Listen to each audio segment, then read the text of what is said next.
Hello everyone.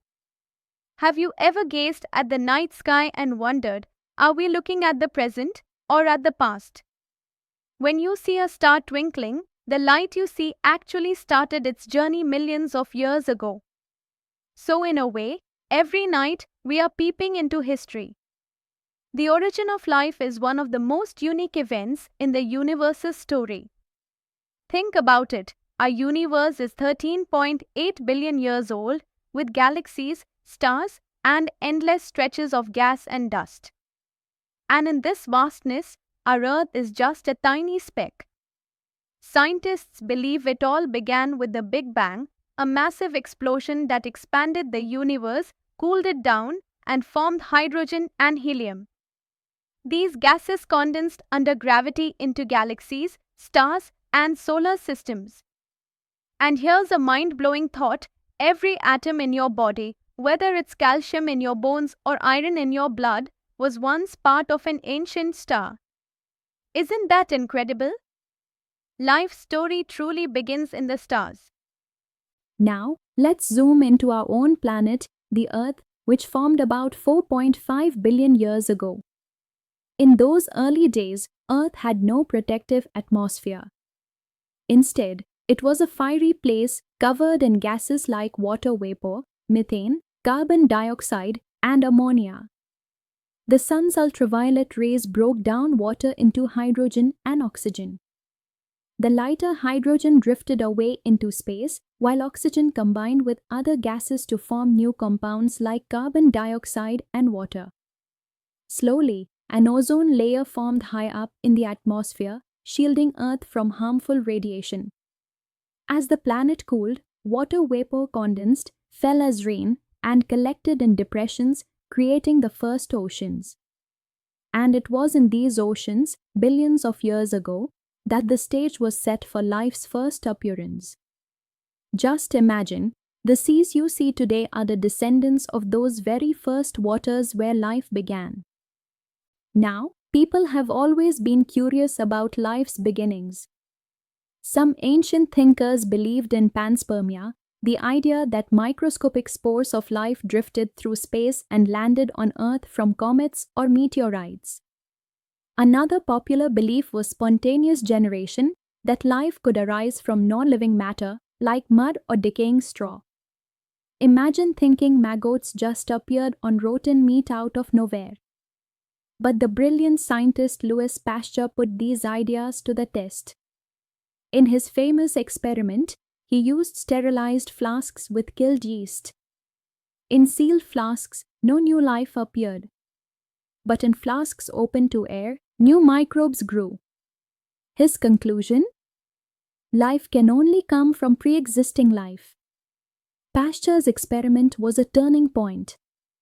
It shattered the idea of spontaneous generation forever. Yet, a big question remained: if life doesn't come from nothing, then how did the very first life form appear? This mystery was taken up by two scientists, Opren from Russia and Haldane from England. They proposed the idea of chemical evolution. Definition: chemical evolution means that simple inorganic molecules, under the right conditions, gradually formed complex organic molecules like amino acids and nucleotides. Picture early Earth, high temperature, violent volcanic eruptions, and an atmosphere rich in methane, ammonia, and hydrogen. Add lightning, ultraviolet radiation, and storms, and you have the perfect recipe for chemical reactions. These reactions, they said, produced life's building blocks, the molecules that would one day give rise to proteins, RNA, and DNA. This is the most widely accepted scientific explanation for how life began. Isn't it fascinating how non-living matter slowly transformed into living systems?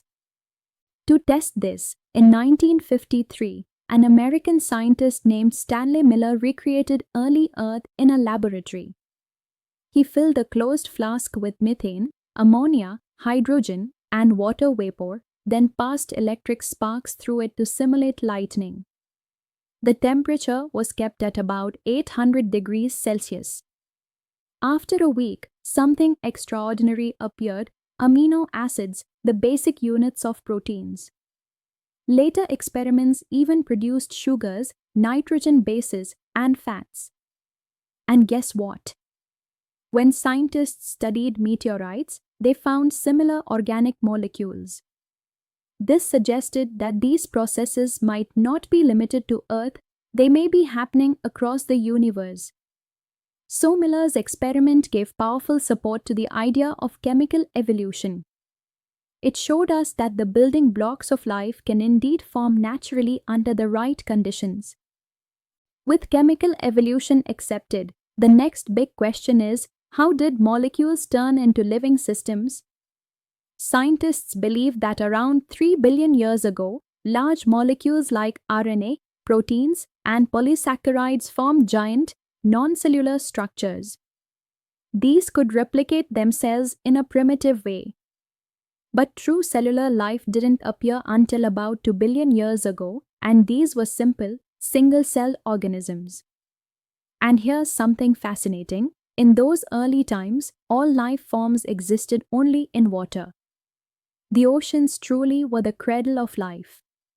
From those humble beginnings, a few replicating molecules in the sea evolved the astonishing biodiversity of plants, animals, and humans that we see around us today. So let's connect this incredible journey. We began with the Big Bang, which created the universe. Then came Earth's fiery beginning, the formation of oceans, and the experiments of curious scientists like Pasteur and Miller. We learned how chemical evolution could produce the building blocks of life, and how the first non-cellular molecules eventually gave rise to true cells about 2 billion years ago. And here's the most inspiring thought: the molecules inside your DNA, the water in your body, even the calcium in your bones, they all trace back to events billions of years ago. Isn't it magical to realize that you are made of stardust, ocean water, and ancient molecules that once marked the very origin of life? I hope you now see how beautifully biology connects us to the universe itself. In our next session, we'll explore how those first simple cells evolved into the vast diversity of life we see today. Remember, biology is not just a subject, it is the story of life itself, and you are living proof of it.